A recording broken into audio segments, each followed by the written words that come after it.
Hello everybody and welcome back to Magic Things with Alejandro. Today we're going to be doing a deck of my Tron deck. So Modern Tron, this is one of my most precious decks, if you want to call it that. So I'm just going to go ahead and go through the main deck first. And I'm gonna lay out the cards and then kind of go through them on how I actually use them when I play with it. So we have one Walking Ballista, Tractus. We have 4 copies of Warm Cold Engine.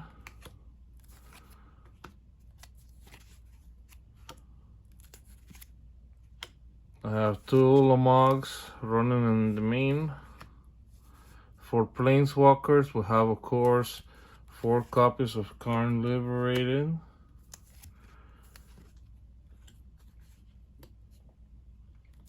We have two copies of Ugin.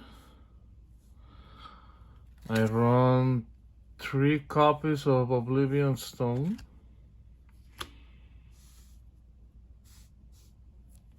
We have 3 relics. I have 4 expedition maps, which is pretty much what you would consider normal in this deck. I'm running out of space here. I'm trying to see if I lay out better so everybody can see everything at the same time.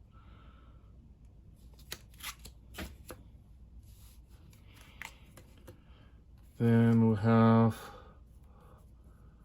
4 copies of Chromatic Spear, 4 Chromatic Stars, 4 Ancient Steerings,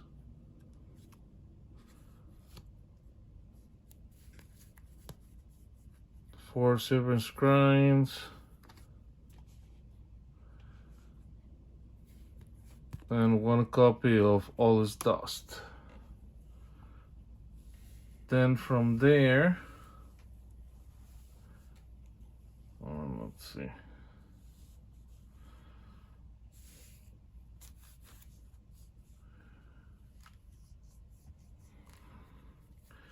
We have 3 forests. I have 1 of each type of the white border Ursa's land, so 4 copies of Power Plant.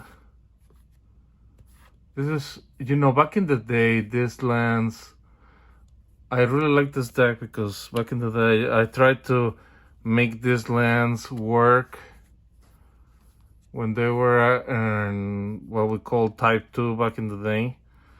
And everybody made fun of me because they didn't really work. So I kind of stopped using them. But, I mean, just look at them. They're so beautiful. Especially the towers. I don't even have a favorite, really. I think if between this or maybe this one. And Mark Paul did a wonderful job with those lands, so it's a wonderful thing. Now, things that people don't usually run on this deck that I do, which is what we call the spice. A copy of Blaststone, a copy of Fellow Ruin Main, Ghost Quarter, and this is probably a very normal addition to the deck, which is the Sentinel of Ugin. So basically the biggest thing that you need to do on this deck is that you need to use the artifacts like the Chromatic Sphere or the Chromatic Star or the Expedition Map to try to go and get what we call the Tron lands nowadays, but this is basically the Ursa's lands. You can use other things like sorceries, like the Silver Scrine or the Ancient Steerings to go and trying to find this. So if you only have one of these or a couple of these, like a mine and a tower, they only tap for one colorless mana. If you have all three of the different ones, which will be the power plant, the mine, and the tower together, they actually tap for 7 colorless mana, which would be 3 on the tower, 2 on the mine, and 2 on the power plant. So the main thing that you need to do is try to get, they call this the Tron deck because it's bold Tron, because you're trying to get the lands to work together. So you have it, what they call Tron Online, which will be the three lands put together. So you can do things like, for example, play Karn Liberated. One of the best things about this card is that you can exile target permanent right away when this comes into play.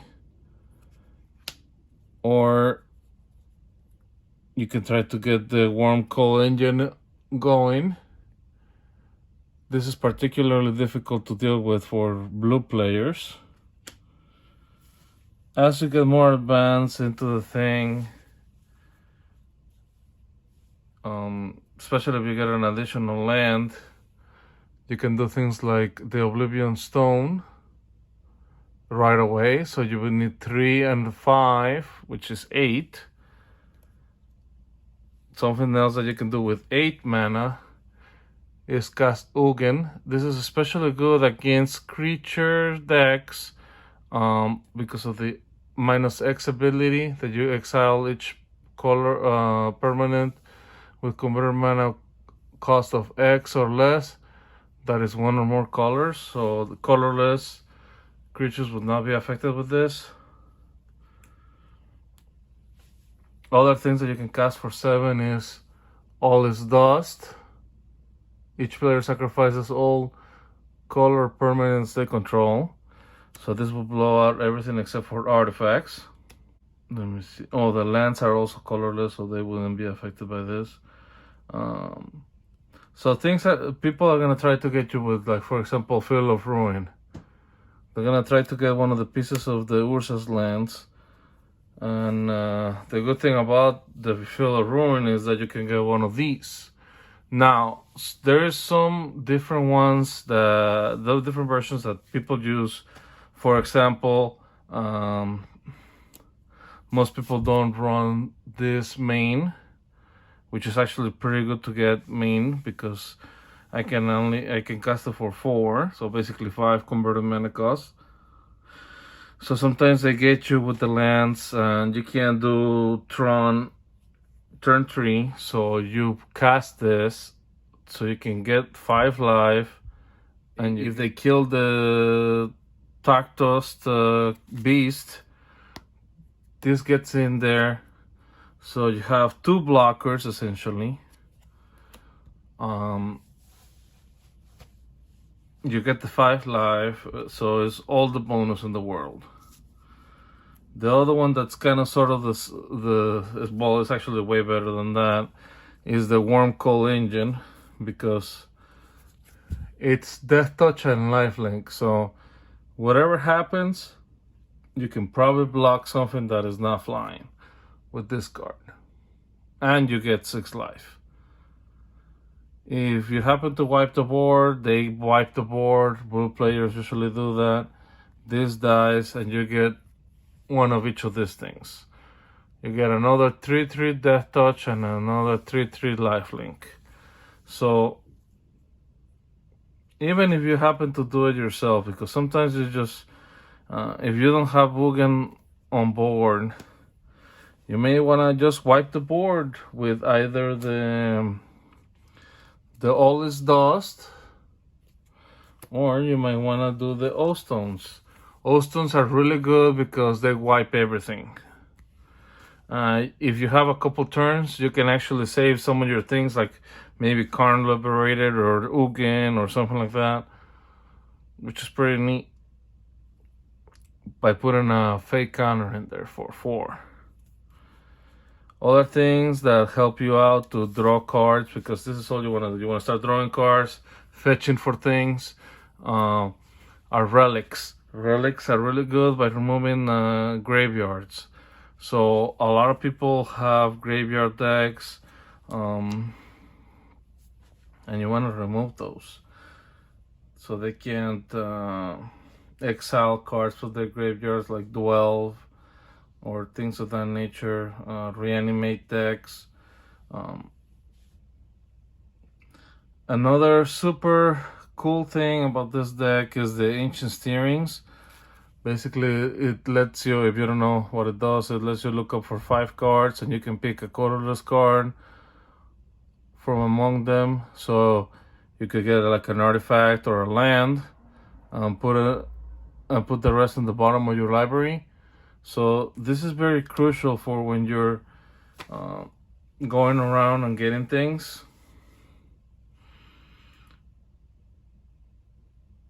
Another thing that why I have 2 of these main board is because Ulamog, the first thing is when you cast Ulamog, you exile up to 2 permanents. So you can exile your things, you can exile their things. It could be anything, really. So even if they counterspell that card, that ability still happens because it's a trigger upon cast. We have the Walking Ballista for when you have also creature decks. You want to get in there for extra damage. You can do like combat tricks like block and then remove the counters to deal the 1 damage per counter right here. So overall, this deck is really fun to play with. A lot of people don't like it. It's very polarizing, the reaction that this deck has overall with people. So let's talk about the sideboard.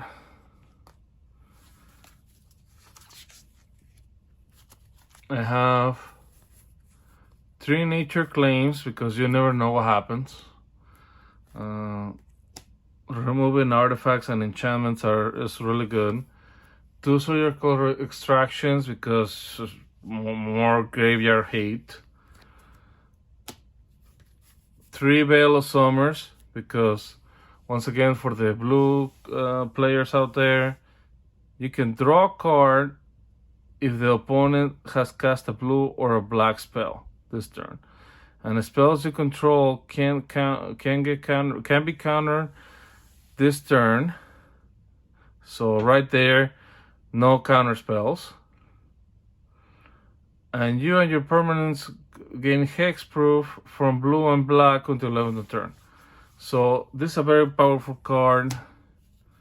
I also run an extra copy of Oblivion Stone if you really need to wipe things out. 2 more Track Dusts because it's just so good, especially with creature decks. My new foil copy of Ugin, which I'm really excited about. And the worst thing that could happen to a red player or a burn deck is the white ley line on Sanity. This basically, in your opening hand, you can play it for free basically, and you have hexproof, so you can be targeted of spell abilities, so they can hit you with lightning or shock or any of the lightning helix, any of these things. So there you have it, guys. One of my favorite decks. I like to play this a lot. I like to play Infect. And well, let me know in the comments below what do you think about my deck, my version. There's different things that people mess around with, like the relics and I even seen some versions run less expedition maps and stars and spheres, so I don't know. Definitely I might be one of the only person running more than 1 copy of Ugin. I have seen people run up to 3, but it's very rare. Some people cut one of the Ulamongs out. It's for the last year or so, most people have been doing 4 copies of the Worm. It's just so good. Creature decks, you can block with it, gain life. If it dies, you get more. It's just all the value there. So let me know what you guys think in the comments. Don't forget to subscribe, like the video, so we can grow the channel. And I'll see you next time.